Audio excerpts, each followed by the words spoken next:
Hi, everybody. I'm Willem. And I'm Tim. And welcome to Hear Me Out Pitch.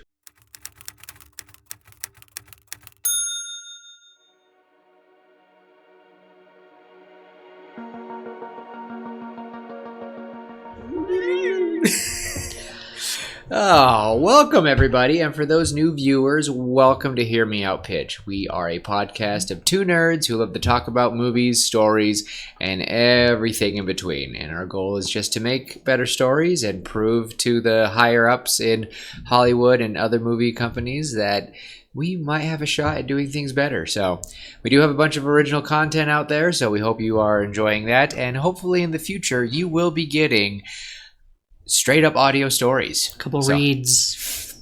I'm hoping, honestly, I'm hoping May that we knock at least our short story out. Maybe another one. Maybe in May we won't record anything. We'll see. We'll just sit down and write. Okay, we can make a lot of shorts for that time and do stuff and get people interested in our old stuff. But yeah, we'll see. We'll see. If there's a break, we could do it in parts. We could do episodes like 20-bit episodes. I don't know. We'll see. That'll have to be its own thing. Not even like an episode. Mm-hmm. So I think it's a good idea. Yeah. But yeah, welcome. And if you're returning, welcome back. And thanks for, I guess, returning and listening before. Yeah. Yeah. If this is your first episode that you listen to, Cool beans. I think it's gonna be a good one because Tim surprised me. I was hoping to watch Mufasa. Mufasa. Ooh. Mufasa. Ooh. Say it again. Just gives me shivers. Ooh. Mufasa. Ooh. Just kidding. But yeah, that's what I was hoping to do. But then Tim texted me yesterday and said, "Hey, let's not watch Mufasa." I got an idea. And did you say it was a science fiction idea too? Yeah. Oh my gosh. Yeah. He's the fantasy guy. I'm the science fiction guy, so that's why I feel like you'll be excited about this. It feels there's a lot of sci-fi movies out there that I've never seen, so I'm sorry if it's already been done.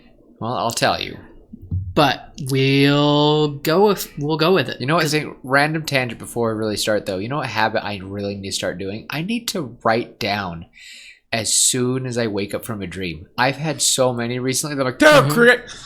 And I just go back to bed. That's what this was. I woke up from a dream, and then I was just thinking, and then this idea came to me, and it started out with a phrase, and then I'll get to that. I'll get to that in a minute. Ooh, another shameless plug-in. For the last time Tim had a sci-fi episode, I will tag it down at the bottom. It is Ecliptica. Fabulous AI story. Mm-hmm. Which reminded me a lot of Hal in a way. No, honestly, not that. I love that one. So go give it. I'll tag it right now. Click it. Do it. We'll see if he actually does it. Probably won't. I will. I'll do it just for them. Oh, do it's all for you. All for you. To quote Julian Smith, "We did this for you. I made this for you." I had to not directly quote because that's his thing. Oh, yeah. But, I made this. I make noodles for you all the time. I could say I made this for you about noodles. Doesn't matter. He doesn't own that sentence. I'll fight him. I won't. He's the Kool-Aid man. Like, I'm not gonna fight that anyway. Oh yeah. Oh yeah. Oh no. All right, Tim. So you have a sentence? I do. And if anyone else ever has a simple sentence that would inspire a story, comment it. Anyway, go. This phrase came to me. I had a dream about destiny. You're gonna roll your eyes. I know. Okay. You done? No. In Destiny, there's one of the whole premises of the game is that of the lore is that this entity called the Traveler comes to our solar system and gives us the ability to colonize all of the planets. Hooray! Including Mars. Hooray! And I had a dream that I was in the Destiny universe and that I was on Mars when a certain event happened, and then I woke up and I was thinking about it and how good that game is and how much Willem should play it. Never. I will. Maybe. I don't know. Slippery slope. Mm-hmm. I'll end up like Ethan. Or me. Or Tim, but mostly. And what's so bad about that? No, then he knows what he did. Anyway, but I was just thinking about that and how there's a mission where you can see Mars, little glimpses into the past of how Mars used to look. Because in the current era of Mars right now, it's the way that we know it in real life. The barren red rock, rusted. Yeah. But in this, in this mission, there's little glimpses of where time is kind of broken, and so you can see the past and how it was, and it's green and it's lush and there's crops growing. And I was just thinking about that, and I was like, in Destiny, Mars was once a beautiful planet full of life. And that's kind of where that's the phrase. That's the sentence. Mars was once a beautiful planet full of life. Full of life. And that's where you want to begin? And that's kind of where I want to begin. Oh my gosh. Yeah. That usually would get like I'm not gonna say scolded, but some people are like, what about this sentence? And you're like, oh, that's a lot to work with. Yeah, well, I had a really cool idea. Okay.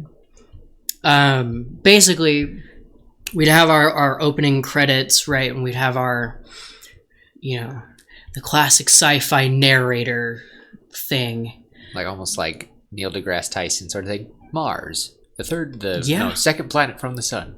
Wait. Fourth. Wow. Wow. I got it switched. I was like, as soon as I said it. Venus? Really? Venus. Sorry. No. Fourth planet. Yeah. We'd have that, and honestly, Neil deGrasse Tyson could be. Like, that's what I'm thinking. He probably would be. Honestly. Yeah. He'd probably be the one I'd ask. But yeah, Mars was once a beautiful planet full of life and great cities filling that expanse. And then war broke out, and we'd have a little bit of filler, right? Talking about how these civilizations on Mars had gotten to the point where we're at on Earth today, where there's nations, international travel, there's diplomacy between these nations, and these Martians would essentially be living a very similar life to what we are living. And then war broke out. A war broke out between the Martians, and they eradicated each other with new technology called the anti-life bomb. Kind of like the anti-life equation in the Is DC Darkseid going to come in after this, or what? No. It's a little bit different. The anti-life bomb would leave the surface of the planet desolate. It would eradicate, everything. Incinerate life. Has no effect on, structures or anything like that. But on, living matter, it would destroy it.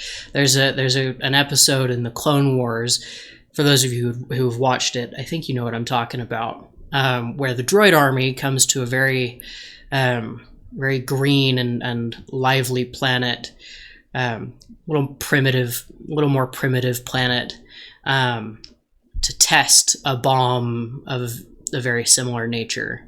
And it explodes, and the fire incinerates all of the life, and it leaves the droids standing and functioning properly. And it would be a very dangerous turning point in the war. If you haven't seen that episode, go watch it. It's a good episode. Okay. Actually, I think it's 2 episodes. Anyway, so we'd start with that, and then we'd cut to us. We'd have our main character. He's a military man, running operations in another country, and so you're imagining Earthlings, humans on Earth, yes, part of the story. That's part of the story. Okay. Almost, I haven't seen it, but almost Independence Day style. Okay. Where we're gonna have an alien invasion. Yeah. We're gonna cut to our main character. He's a military man from Russia, and he's running an operation in another country, probably not the United States, just because. Oh, I don't want to cause any issues there. And while he's out, maybe he's in Mexico or something. I want him to be kind of close to the U.S. for reasons I'll get into in a bit. I mean, it's easy to say Canada. Canada. He could be in Canada. That works.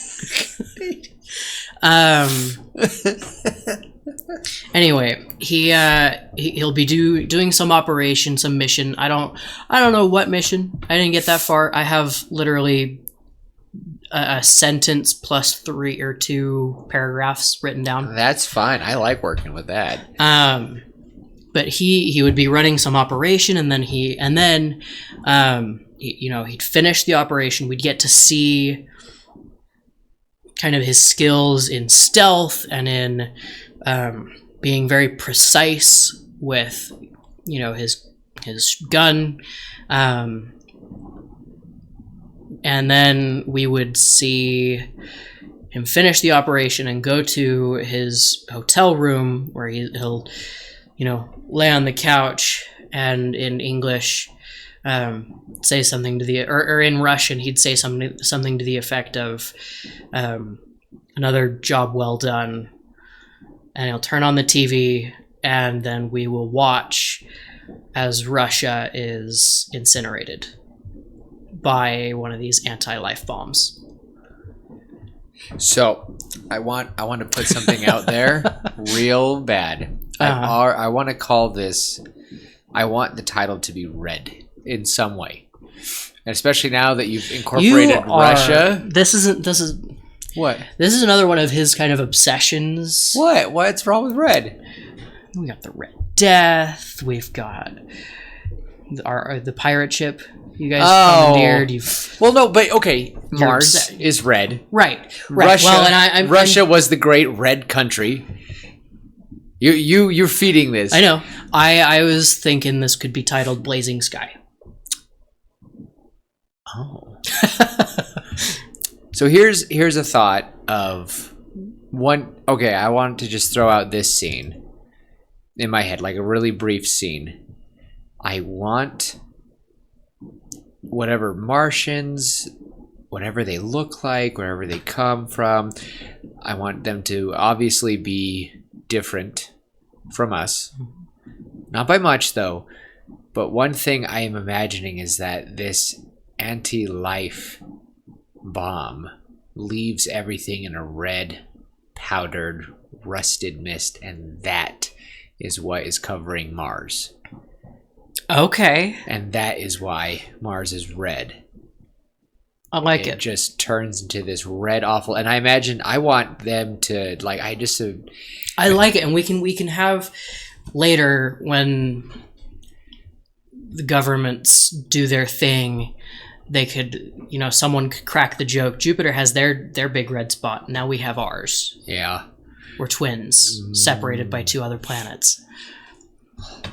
And I just want them to have this thing that just evaporates people into red mist. Like, I imagine he's reunited with some soldiers they're trying to take down in one of the ships. They get inside it, and they're fending off because it's not they're advanced, but they really wiped out their planet. Yeah. So here's a cool thing about the human body. Because we use iron in our blood, right? That's what makes our blood red. the way that the anti-life bomb would function is it would reduce all of our living organic matter into its not most basic components, but a lot of its most basic components, including a crap ton of iron. So I think it works. I think that works. And it wouldn't be just a spray of blood, it would be a powder. Yeah, no, I like think of the Infinity, how they like disintegrate Infinity War. Think of that.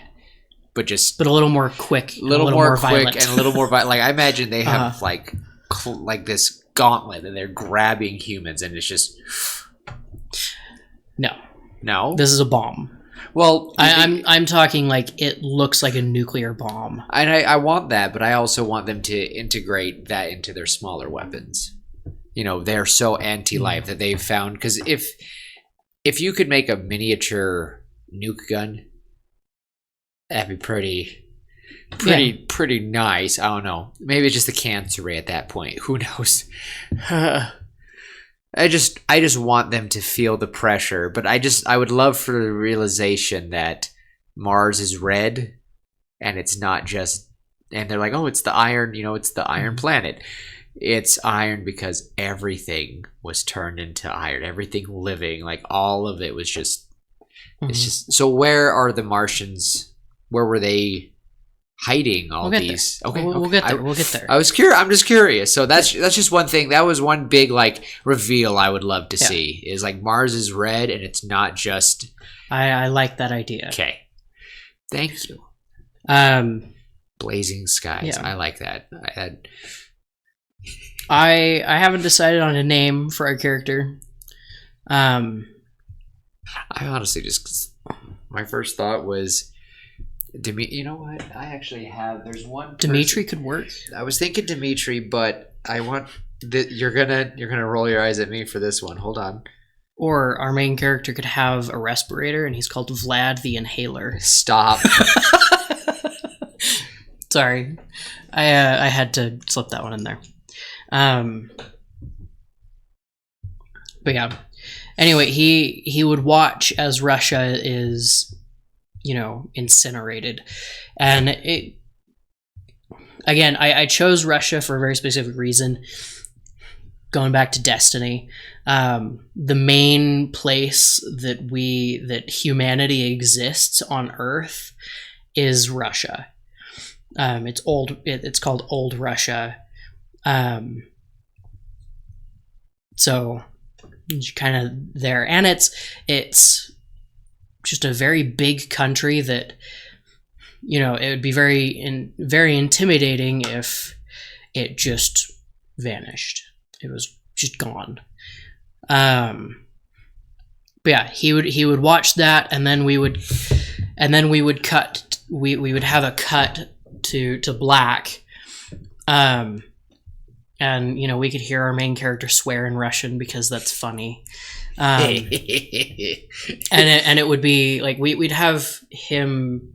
We'd have the subtitles of what he's saying, and then when he swears, it's just nothing, or just the symbols. The symbols. Anyway, I have a name idea. Okay. Leonid, and it's a Russian name, and it's based off of Leonid Kovar. I had to find the name. And it's based off of one of my favorite DC characters, and he was in the Teen Titans, named Red Star. And he's Russian, but Leonid. That's who I wanted, because immediately you were like, oh, he's Russian, blah, blah, blah. And I'm like, either Dimitri or Red Star's name. I can't remember Red Star's name, because I want to say Leonard, but I'm like, it's not that. Leonid. Leonid. So if I'm saying it wrong for all our Russian, we actually do have a few Russian listeners out there. So thanks for listening. I forgot. And I'm sorry that I'm blowing up your country. Oh, sorry, we're doing all the red puns. I apologize. But Leonid means like lion's pride or something. I'm gonna shorten it to Leo just for the sake of the thing, but okay. I like it. But yeah, we'd cut to black, and then we would have the classic 1 month later. Ooh. or maybe 2 weeks later. And he's walking around in it. Ew. No, we're cutting to someone completely different. Oh. We'd have our 5 to 10, probably 10, closer to 10, maybe 15 minutes with Leo, and then we watch as the bomb is dropped and wipes most of Russia off face of the planet, or rather incinerates it. Disintegrates. And then we would cut to a member of the U.S. the U.S. government running. He's got a stack of papers, and he's got his gun at his side. He's got his uniform's a little disheveled. Glasses. He's got glasses. I'm just seeing it. I'm seeing Clark Kent right now. Yeah. Clark Kent looking, not Superman. Clark Kent. Yeah. He's running, and he'll burst through. He'll flash his badge at a bunch of guards who pull their weapons on him, and they're like, "Okay, you can go through." And he bursts through this door, and it's a war meeting with a bunch of people from different countries around the world. And it would be not around this big war table, but kind of like the Senate room, right? Kind of like the UN. Yeah. Everyone's in their separate areas. Everyone's kind of could you imagine if something happened like this during a big UN meeting? It would be so odd because it's like all the Russia officials would just sit there and go, "Oh, we have nowhere to go. We are orphans in a way. We are orphans of our home. Like it's just gone. Like I can't." Ooh. Anyway.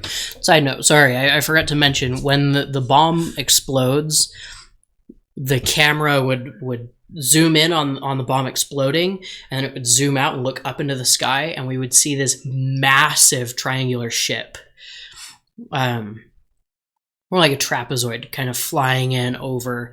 I can see flashing blue lights and lots of dark reds. Somebody grew up loving Star Wars or something. I plead the fifth. Not that I have to. Star Wars is great. It's great. Old Star Wars. The best fantasy sci-fi ever. Actually, even a lot of the new stuff, minus 7, 8, and 9. Anyway. Go listen to Tim's. What was that? It's almost like we've talked about this before. Oh, what? Maybe I've rewritten them in 6 episodes. Oh, really? Anyway. I don't know. You're just going to have to go look. Shameless plug. And this is our podcast. We can do what we want. It's our party. We can dance if we want to. Anyway, so we would cut to this kind of UN style meeting, and it'd be a bunch of all these government officials, and they'd be talking and yelling at each other about the alien invasion, and they'd be saying, "We still haven't even seen these things. They show up, we see the aftermath, we see what they do, but we've never seen what they look like, who they are, what they are." It's almost as if they're capable of quicker and more precise thought than we are. And our Clark Kent character, I did come up with a name for him, Jonah. We'll get we'll play with the name later because there's a reason I chose Jonah. All right. For those of you who know the story of Jonah, you might be seeing where this is going. Have you ever heard the story of Jonah? I would not consider him a role model. Yeah. Anyway, this Jonah would run in, and he'd be addressed. General, I didn't come up with a last name. General Smith. I don't know. Jonah Kent. Nah. Got to keep it away from Clark. Dang it. I don't know. Jonah, well, for now, we'll go with Smith. It's a placeholder name. You know what? I like it. Jonah Smith.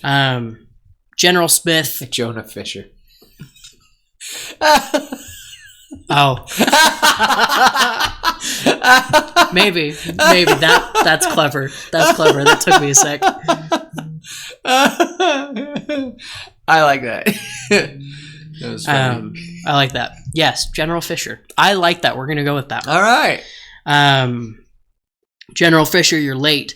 And he'll come in and there will be like a table in the middle that just has a map of the world, and we'll get a good look at this map, and we'll see this big red spot centered on where Russia used to be, and it wouldn't reach all the way to the edges of Russia because Russia is a big country. It's huge. It would extend south to a few of those other countries, and we would see that there are a few countries that would have been there that are gone, completely gone. Not just the centers taken out, almost like a sandwich with just the crusts. Yeah, right. What's left of Russia is the crusts. But some of these other smaller countries that border the south end of Russia are just gone completely. And anyway, we'd get a good look at that, and we would see General Fisher. We'd see Jonah slam down his papers onto this map, this map table, and a couple of the papers would go flying, and he'd say, "We got it. We found it. We know what these things look like." Oh. And then he'd spread out his papers, and he'd start talking about how he sent an elite strike force. They were the best of the best. They got a picture, they uploaded it, they sent it through just because a lot of times we have live footage coming from just like body cam footage or whatever they have in their eye, their visors, so that it could honestly be like it's even a video clip, because like they could have been watching them live, and then like it's just like for anyone that's seen Signs from M. Night Shyamalan, that scene where the alien like shows up, it still haunts me to this day. One of the most, it's a good comparison. One of the most epic scenes like that. That's what I'm picturing. Mm-hmm. Now I'm curious though. What do they look like? They would look very similar to. Oh, how do I? Because I'm honestly imagine the Predator. Okay. But with a more humanoid face, like so a more humanoid head. Are we related to them? Could be. Like is that what kind of? It looks. It does. It would appear 3 as fingers, if 5. I'm thinking 6, 4. Thinking 4. Huh. Yeah. Okay. 4. Okay. Anyway, they'd have kind of those clawed feet, and they would be tall, probably about 7 or 8 feet tall on average. I imagine they just look so humanoid. Why am I picturing them in robes though? It's so weird. No. That's what I'm thinking. They would be wearing some form of armor. And big defining feature is we would see the back of the head, and there's this stripe of metal with a couple blinking lights on it. And we'll come to find out later in the movie that these plates would allow these creatures to think basically use 100% of their brain. Right, it's the classic. If humans could use even 10% of their brain, we would have taken to the stars and be colonizing Mars already. Can they use telekinesis? No. Okay, so they are just insanely smart. They are incredibly smart, and that's kind of how like I mentioned earlier, they're talking about how these creatures, it's almost like they can think 10 steps ahead. And we'd get someone mention the classic, we're playing checkers while they're playing 3D chess. Have you seen Prometheus? No. Or have you heard about that, the Alien movie? Yeah, I've heard of it. Have you seen what the alien looks like? Okay, that's Yeah. kind of what I'm thinking in my head. Yeah, actually, it would be very similar to that. Like, again, I imagine they're like distant cousins to us in some way. That's why, like, when I go into science fiction, I gotta put this out there. Whenever I think about science fiction in any way, I don't throw Christianity or faith out the window, but I kind of close the door on it when it comes to these sci-fi worlds. I just go, you know what? We're just gonna go straight off with evolution and all this stuff. So in my mind, it just makes sense that we are distant cousins to these guys somehow in any way. So anyway, that was just my random thought. That's just how I think whenever I make up a sci-fi story.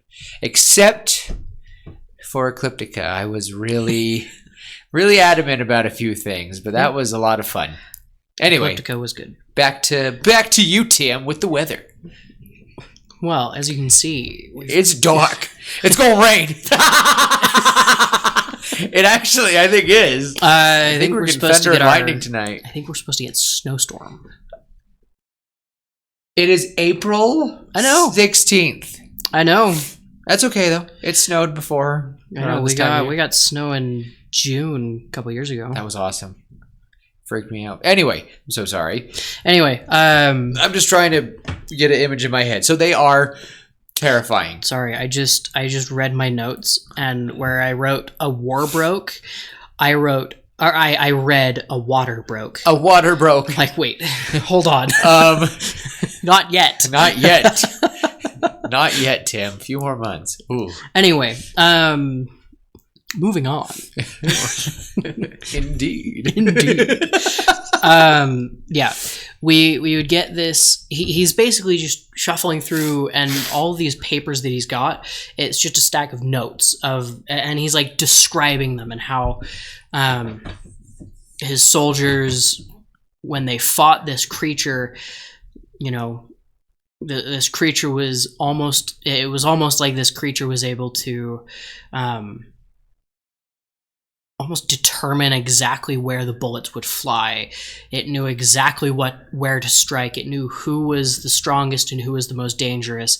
It took them out first, and it moved incredibly quickly. So this is just one. Just one. And he'd be talking about it and throwing his notes about it, and we'd see little like sketches of, you know, like the limbs and like the four-fingered hands at different angles and holding different objects and stuff, articulated in different ways. We'd see the face, it's a very humanoid face, but a little more stretched, a little more elongated. I just think of the engineers from Prometheus. Terrifying.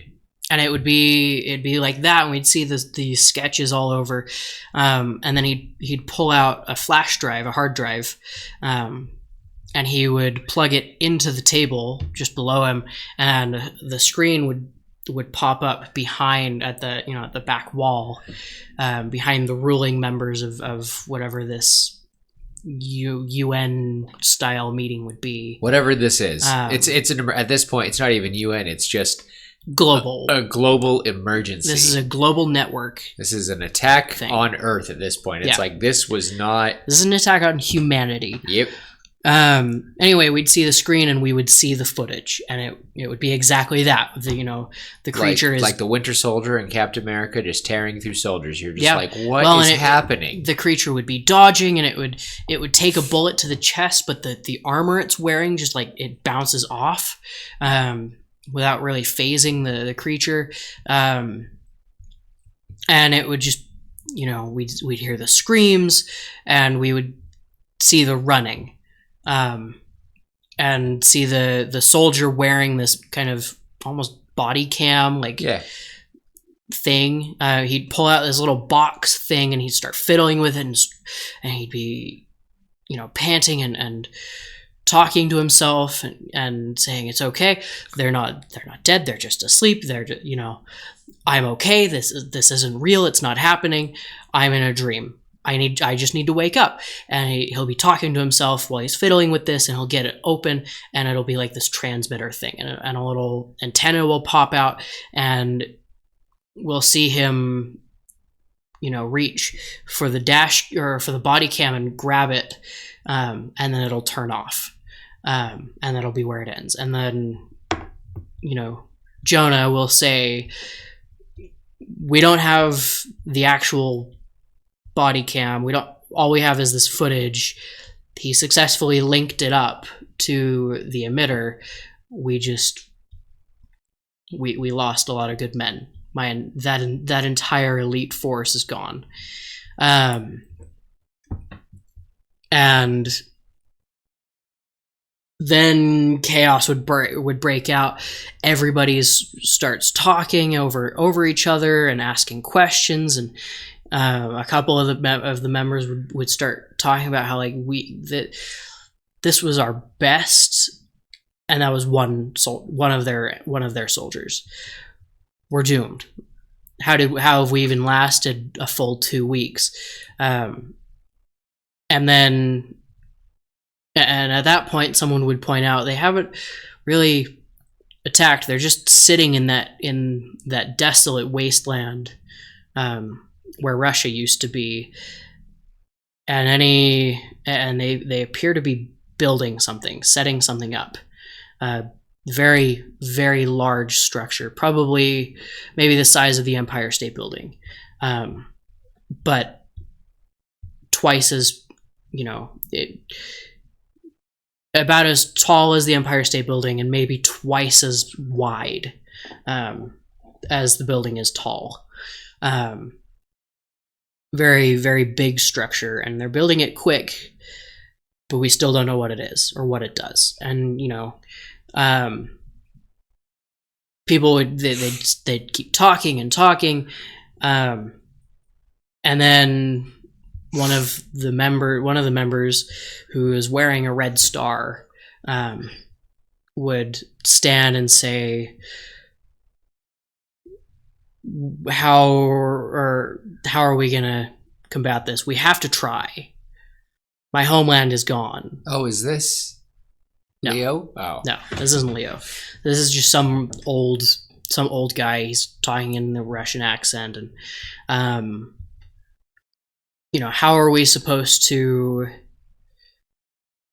combat this? We have to try, right? I lost my family. We lost a lot of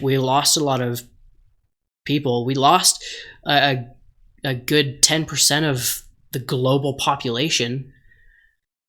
We've got to do something before they unleash another one of these bombs. And then we would, we'd have a little more conversation, and people would start talking, well, we could create another task force to maybe go into the ship. Okay. And, maybe we could disable the ship. We'd take out a lot of our own people, but when it dropped, and we'd certainly kill that task force, but it might save the rest of humanity. And they'd be arguing about details, and then then this UN, the Russian guy would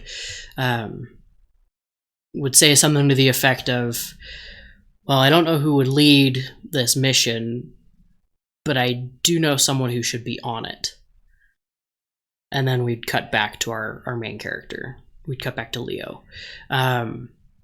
who is, at this point, he's trekking through. I think Mexico works, and he's talking to people in kind of this broken Spanish, and trying to buy groceries, and everything. There's no money. It's it's goods for goods kind of thing. And he hands the lady his radio, and she gives him a handful of eggs and maybe a carton of milk or something. Maybe he was on a mission, and yeah. Maybe like during the mission, that's when the bomb went off. So he was just stranded in Mexico. Well, that's exactly what exactly what I'm saying is he was in Mexico.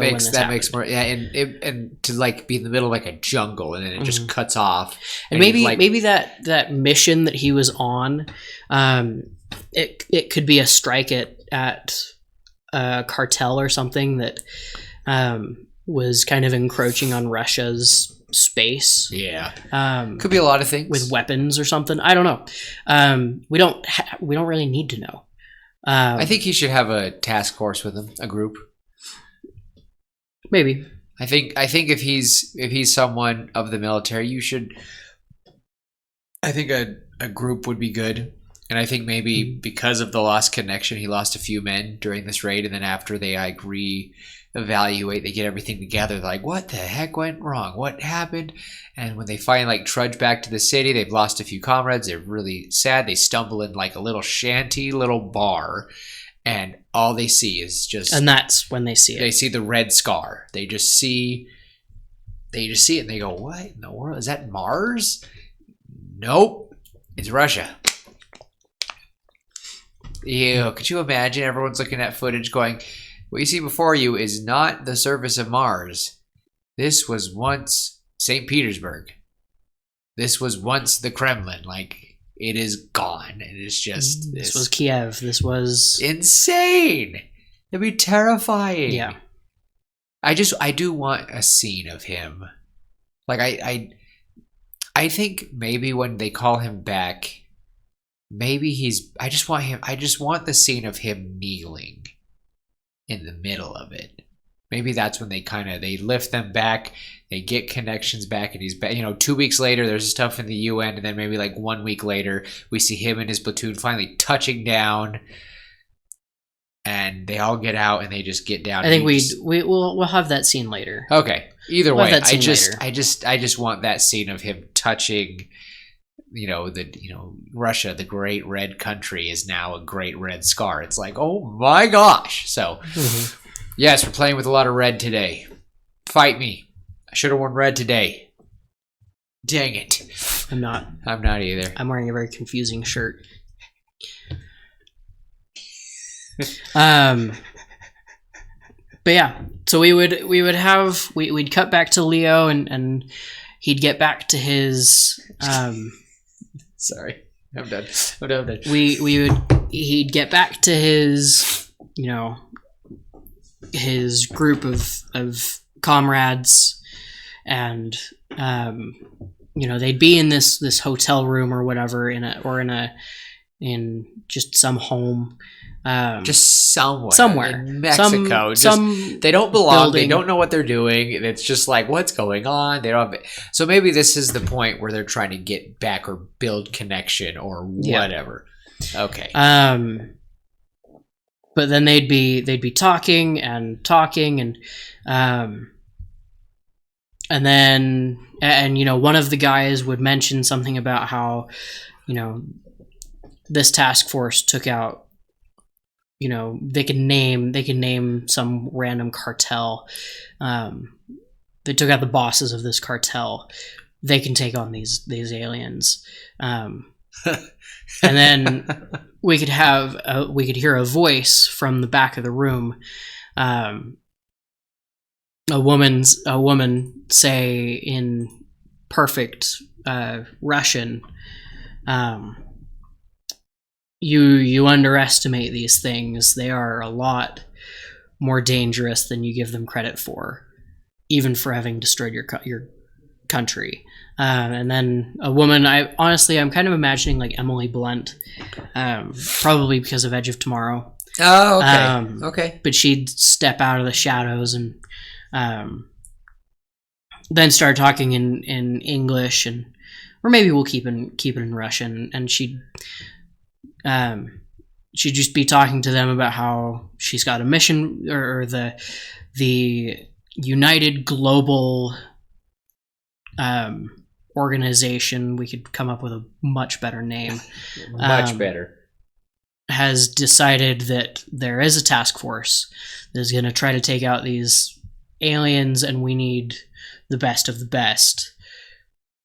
And Senator so-and-so, maybe this is Senator Vlad the Inhaler, and it doesn't actually have to be, but just to be funny. That's funny.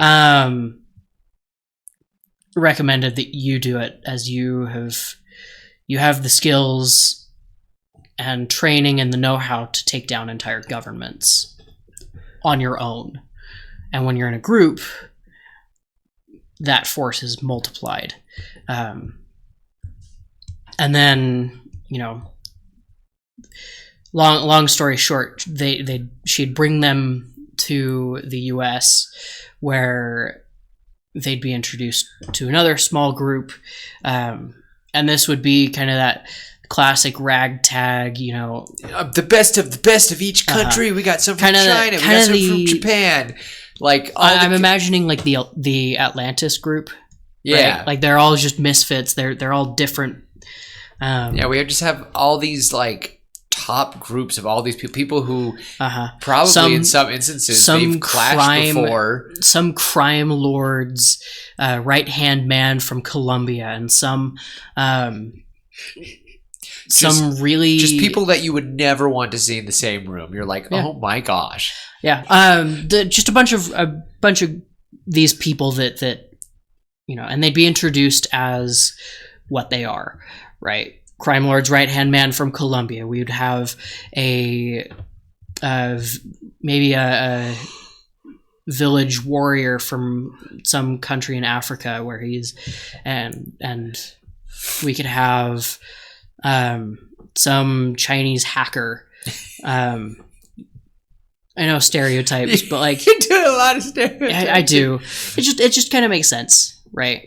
I think for the most part, I would love for there to be like the awkward stereotype where it would be like, like imagine, and over here we have our hacker, and we could have the hacker, right? Again, the hackers from Africa, the warlords from China. Yes, and so people are like, "Oh, you're the warlord," and the African man is like, "No, I'm from South Africa, dude. No, what? No, I'm the hacker. I'm from Johannesburg. I've just been chilling. I grew up part of I can't think of tribe names right now. Wow. I can't think of it right now, but he just says like, yeah, I was part of that, but I grew up in Johannesburg. I went to school and just did hacking. Jeez. And then the warlord guy's like, not all Chinese people are, whatever. And that would be funny. And we could have the warlord at some point in the movie, the warlord pulls out a calculator. No, Tim! We're going to get canceled. I'm sorry. It's just too good of an opportunity to pass up. Just okay. All right. I'll see how I feel when I edit that. Jeez. Oh my gosh. That makes me chuckle, but some people won't laugh at that. But but the point is, all walks of life, all different parts of the world, right. Everyone's coming in together. A bunch of different people. I'm thinking a group of about 5. Group of 5 people before Leo and his group. And a lot of Leo's group would end up. I'm thinking there's only like 4 of them. Yeah. So we would have Leo, and he's that leader. He's the leader of that small group, of his small Russian group. And then we could have the strategist.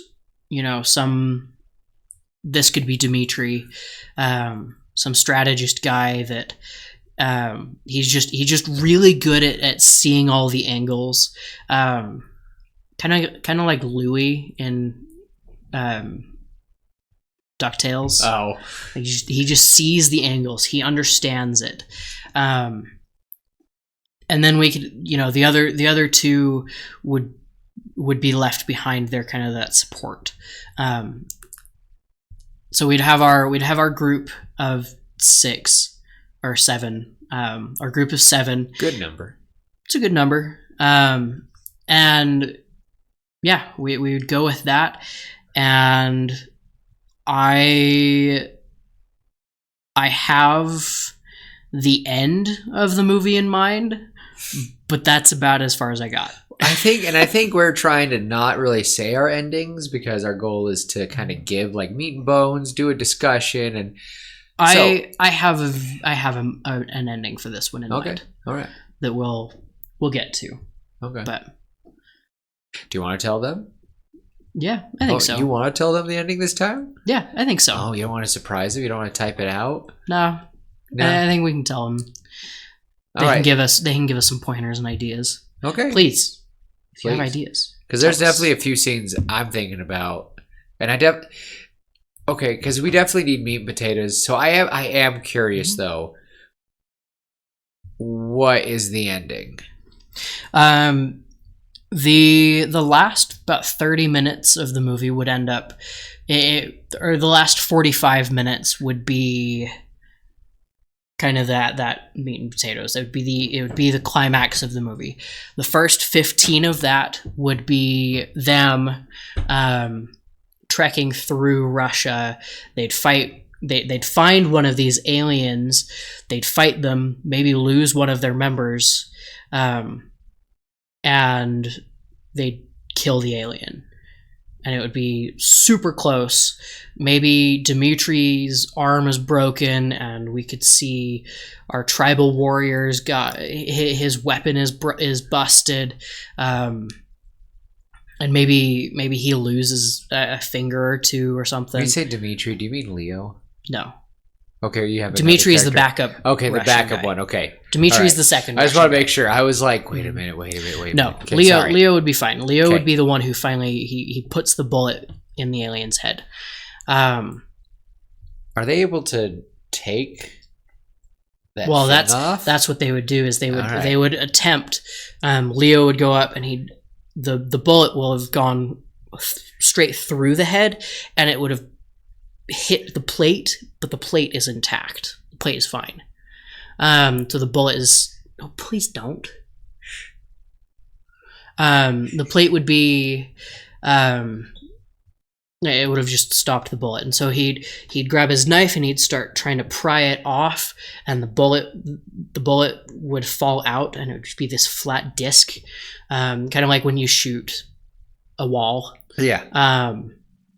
Or shoot through wood, or yeah, just a whatever. flattened bullet. And yeah, they'd end up cutting off the head and taking the entire thing, because they can't get the plate off entirely. Okay, it's like fused to the base of the skull. Okay. But the hacker guy he'd have his little laptop, and they'd stop for the night. He'd be sitting off to one side, and he'd be running a bunch of diagnostics, and he'd have a couple wires hooked up to this thing maybe, and then that's where they could find out, oh, this thing is meant to enhance brain function to 100%. Okay. And then a couple of them would be like, why can't we do that to us? We could get it off. We could try to do this. And they'd be like, the others would be like, no, that's way too dangerous. Like, we don't know if this thing would end up creating or adding you to their hive mind, right? Like they're we don't know if looks like they've been doing this since they were born. Like, we don't know, like, what would that do to an adult human? These things seem to be different. I really want to know their history, and I'm sure that we'll talk about that in typing this up. So, not really. No. I do have motivation. They would learn that the aliens have decided to make Earth their own, because they destroyed their own planet. They destroyed Mars, turned it into what it is today. But now they've found a world that is lush and green and beautiful, and has the potential for perfection, right? Has the potential for their home to be rebuilt, remade. and they had targeted Russia as potentially the most dangerous country in the world, or one of the most, and just a way to send a message like we can wipe the rest of you off. We don't want to, and they would. So they wanted to enslave us, or no, they would eradicate us with these bombs. No, just themselves. Okay. The bomb was more of a show of force. Like this is what we can. This is what we can do. Yeah, this is what we're doing. We're taking over.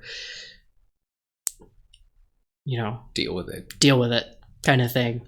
And so like there would be they would find like there's plans for a bunch of little strike forces of 2 or 3 of these aliens to go out in these duos or trios, and they would just go out and eradicate. So there's not that humanity. Many of these aliens. I'm guessing there's a good handful.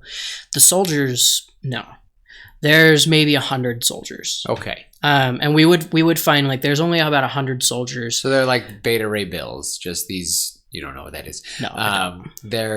They're just the cliche of we are an alien race. Either we have been invaded or we're few in numbers, and we make a super soldier to protect us. Mm-hmm. That's what these kind of things are. Yeah. Okay.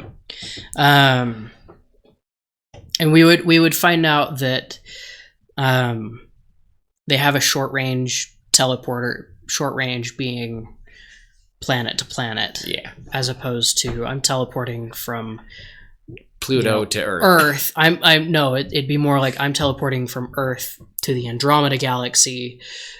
No, these short range ones we're teleporting from Earth to Mars, or Earth, if we really stretched it, maybe to Pluto. Okay. Maybe Mars to Pluto would be more feasible.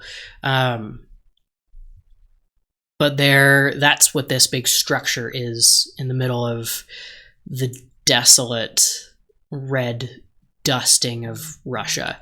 It's basically them setting up this teleporter to bring all of the Martians to Earth. Oops. From Mars. Ah. So they left the rest, the families and all of them on Mars.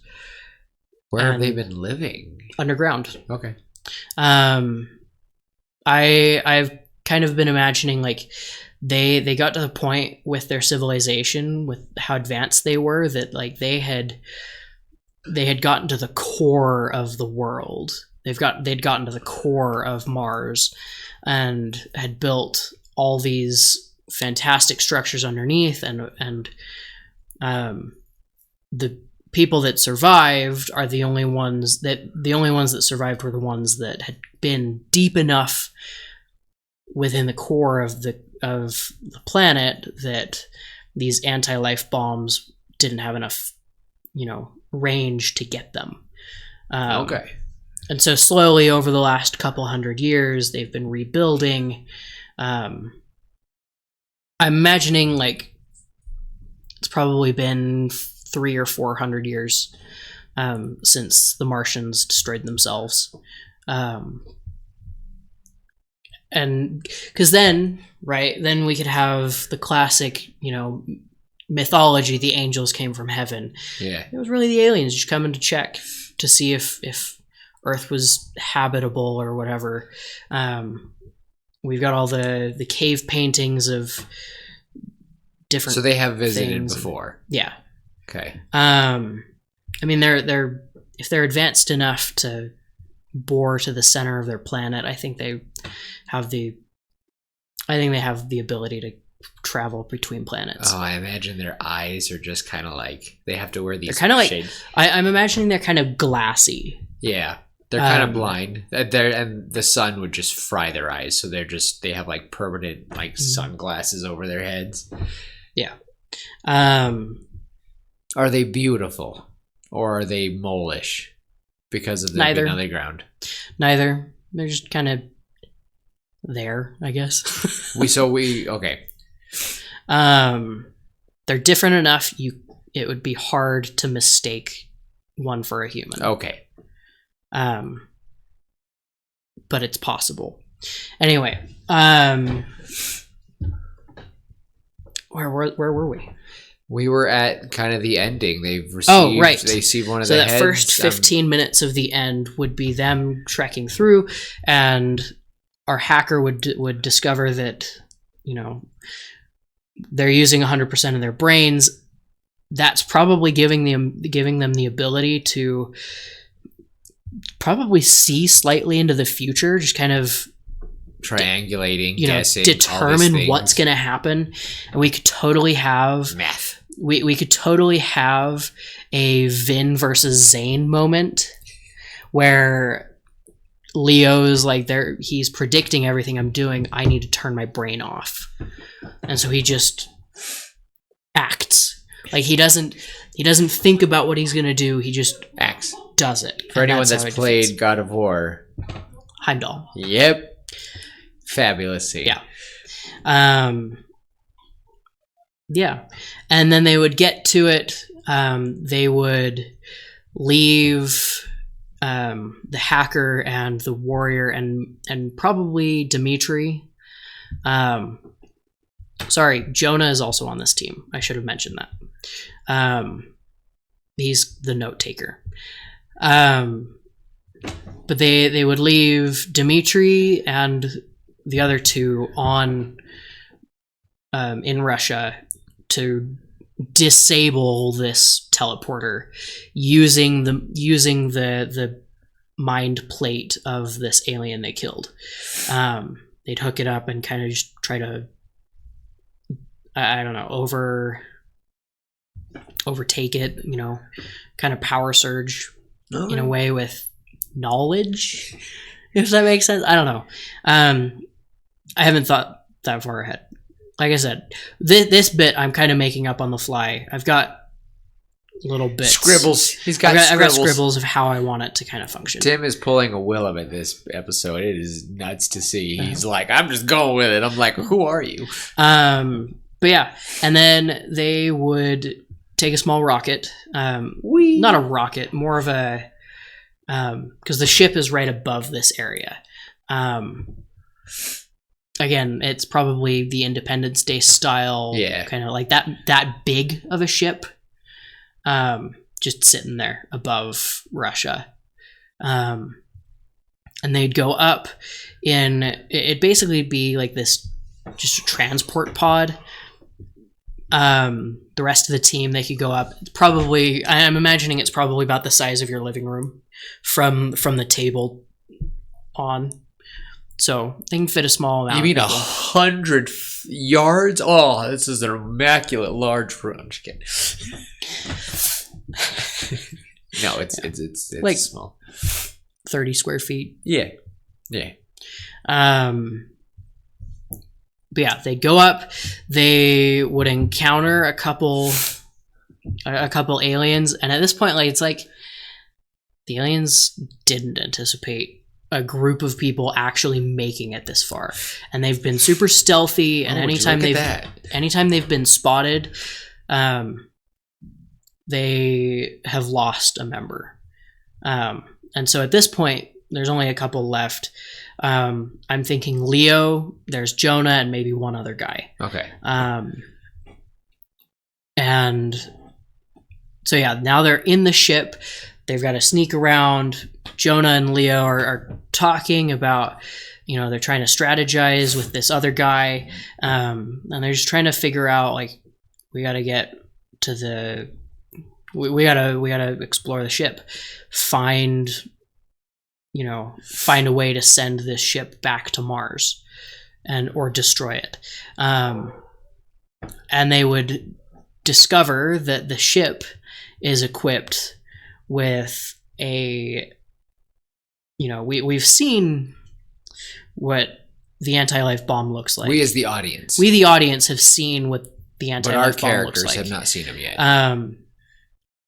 Our characters would finally see a handful of these. There'd be 4 in this room. 4. And then And it wiped out Russia. Jeez. One of them.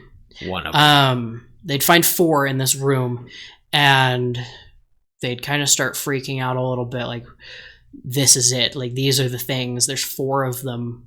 They really do have enough to wipe out our planet. And then they would get talking, and they'd have to sneak around a little bit more, go through air vents, classic infiltration. Yeah. And Gonna have a nervous time. they would come to another room where they would find Big Boy. They would find one of these anti-life bombs that is 10 times as big. It's huge. It looks like it's barely kept together. Like, it looks massive. And it looks lobotomized and pieced together. So it's not functioning. It might be. It might be. Yeah. So now they've got to figure out a new plan, because if they drop this ship on Earth, this thing's probably going to explode and kill everybody, destroy everything. So now they've got to make their way to the control center of the ship, and they'll sneak through. They'll kill a couple of these aliens, and at some point, an alarm will go off, and the aliens will know that everybody will know that Leo, Jonah, and this third guy are there. Third guy will run off, try to lead a bunch of the aliens off down some corridor, maybe back to the bombs.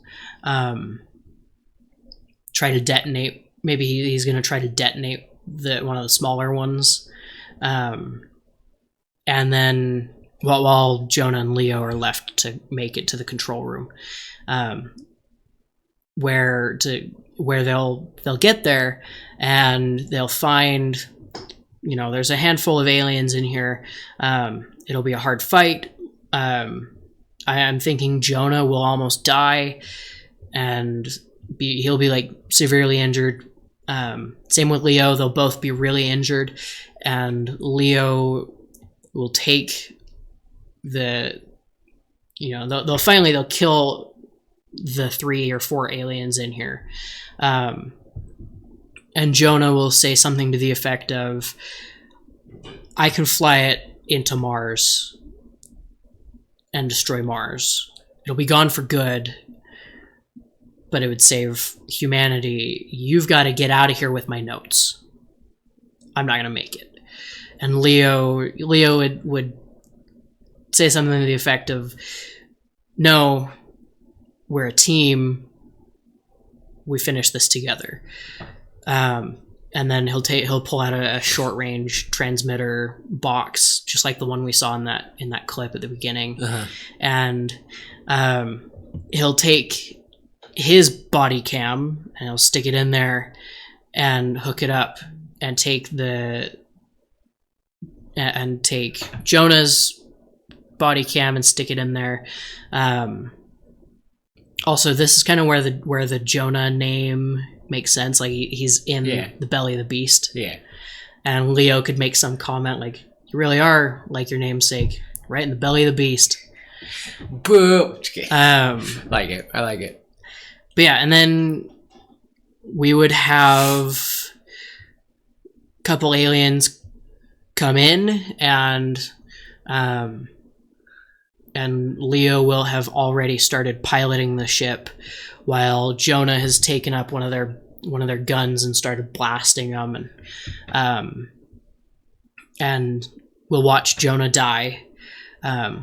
Sad, I know, but we'll watch Jonah die, and then Leo will get shot, right in the back in his right shoulder blade, and then he'll punch it, and he'll just push the ship all the way, and we'll watch it kind of hit like light speed and just hit Mars, and then we'll cut to our group on the ground, and they'll they'll have figured their thing out. They'll all be dying, and fighting, trying to stay alive, while they have successfully shut down this teleporter, and set it to explode.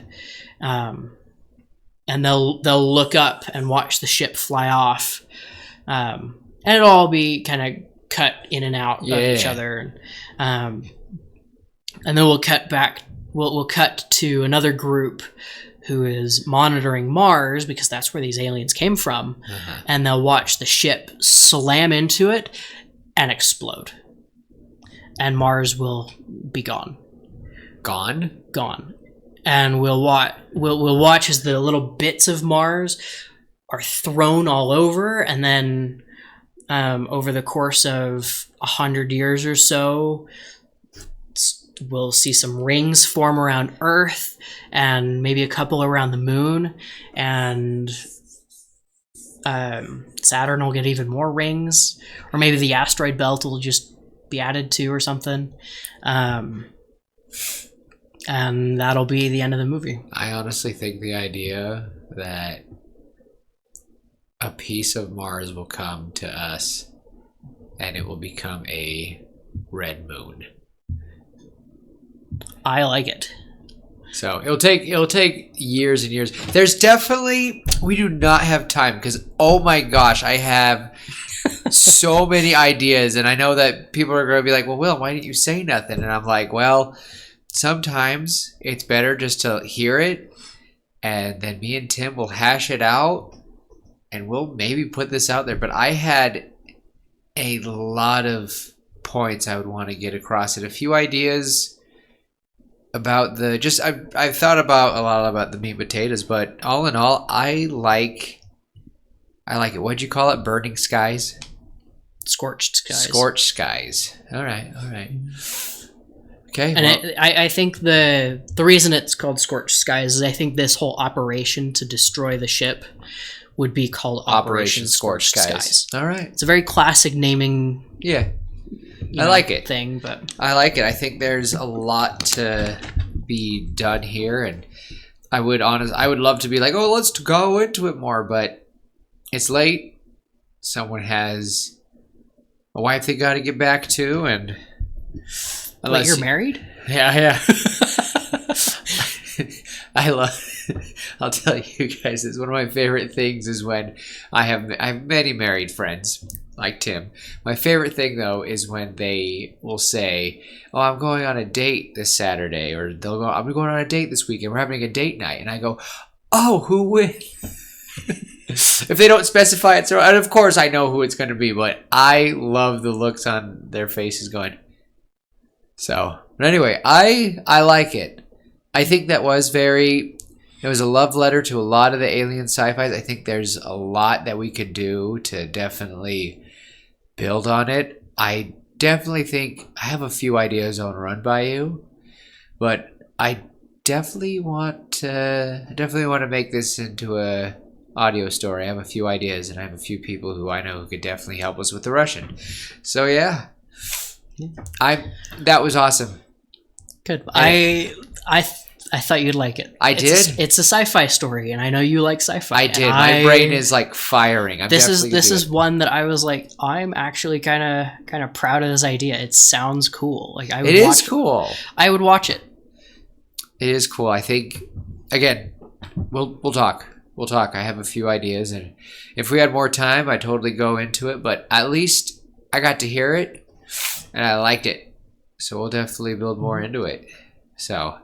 And if you guys have any ideas on how to make it better, what you would fix, let us know, please. Yeah, and hopefully in a while you'll see this as a original audio story. So I'm excited. I definitely want. Yeah. Thanks, Tim. Thank you. Well, that being said, that was a lot of fun with sci-fi. And I had a lot of fun. I definitely had a lot of fun listening. So, and it was actually really nice because, as you all could probably have heard slowly through the episode, I am backed up more than ever. So it was nice not to to listen for once instead of just blah blah blah blah. So, well, I'm satisfied with my care, Tim. So I'll turn it over to you to let us to send us off. Okay, you guys are probably sick of my voice anyway. Probably. But they're more sick of mine if they've listened to more episodes. Yeah. Anyway, as always, love each other, be kind, and just remember there's always hope. And until next time, we will see you later, pitches. Bye.